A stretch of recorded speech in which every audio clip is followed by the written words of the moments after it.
August 25th, Lee Strobel. Welcome to 365 Christian Men, where every day we aim to inspire and encourage with real-life stories about men. Lee Strobel has won multiple awards as the legal editor of the Chicago Tribune and is a New York Times best-selling author.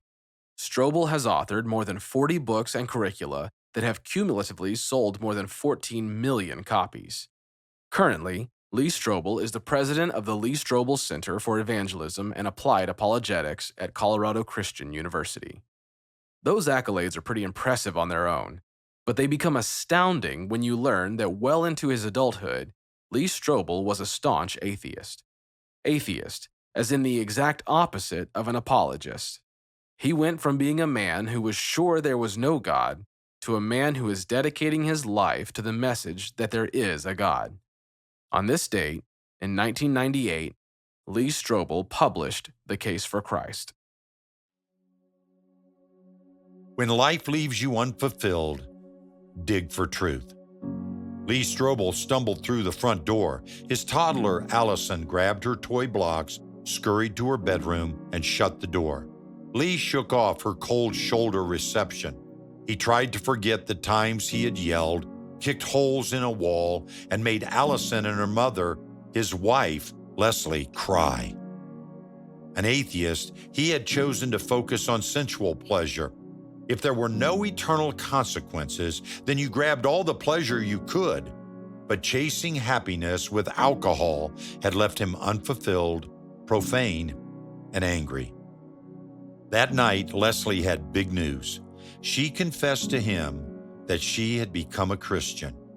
Lee's first thought was divorce. He hadn't signed up for marriage to a prudish do-gooder. But over time, he noticed attractive changes in Leslie's character, morality, and how she treated him and the kids. One Sunday morning, Lee stirred as Leslie dressed. He had planned to sleep off last night's drinking, but Leslie invited him to church, and reluctantly, he went. The speaker toppled misconceptions about Christianity. The claims disturbed Lee, and he did not want to believe them. But if they were true, they had huge implications.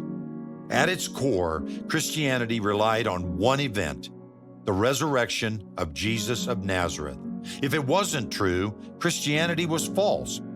An investigative reporter for the Chicago Tribune and a graduate of Yale Law School, Lee was wired to dig for truth.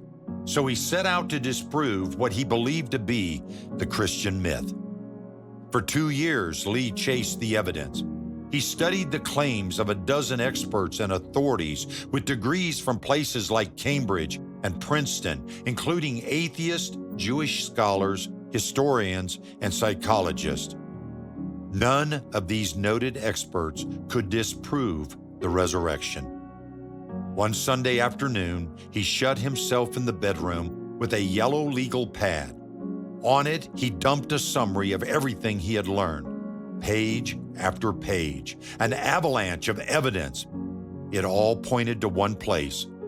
Jesus was who he said he was, the Son of God. And Jesus backed up his claim by rising from the dead. Stunned and shaken, he put down his pen.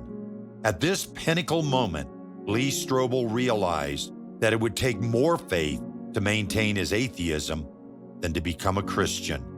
Now what? Lee grabbed a Bible and he read John 1:12, where it says, "But to all who receive him, who believed in his name, he gave the right to become children of God." An equation formulated in Lee's mind. Believe plus receive equals become.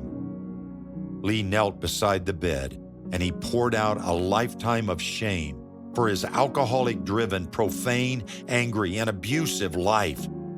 After his confession, he received the forgiveness Jesus offered. He became a child of God.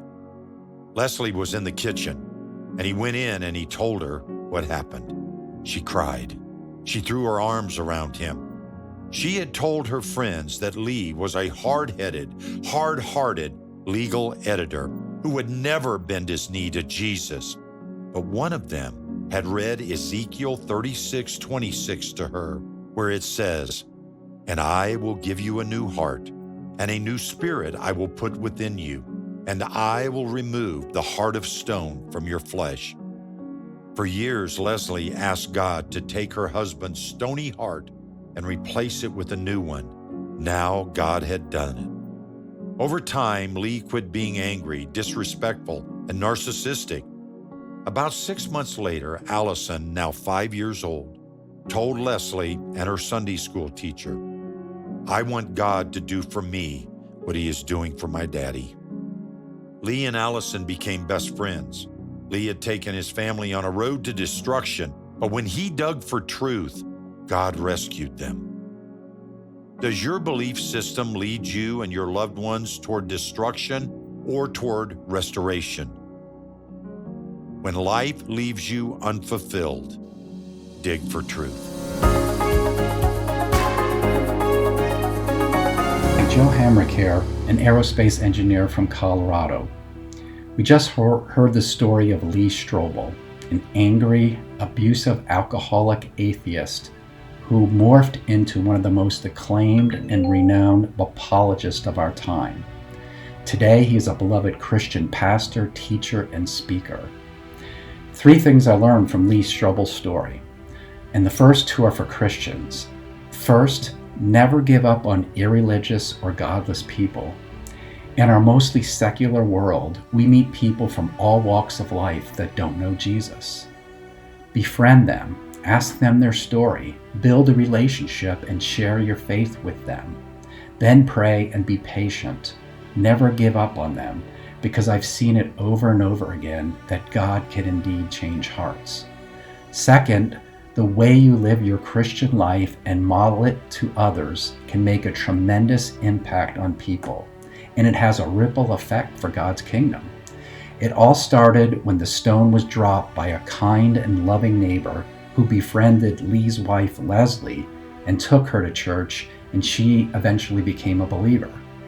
Seeing his wife's transformation, her new kindness, patience, and peace then prompted Lee to begin his investigation into the resurrection, leading to his own conversion. Lee's daughter Allison was affected by this ever-widening ripple and saw the change in her dad, from an angry, skeptical man to a loving, committed follower of Christ.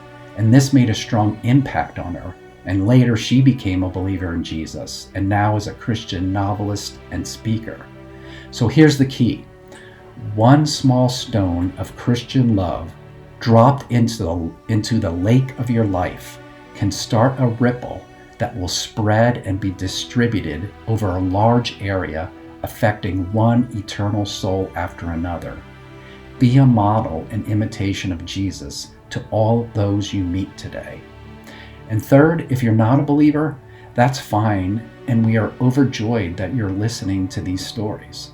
But don't make the most important and eternally consequential decision of your life based on a feeling or someone else's reason or logic. Seek and dig for the truth yourself, like Lee did.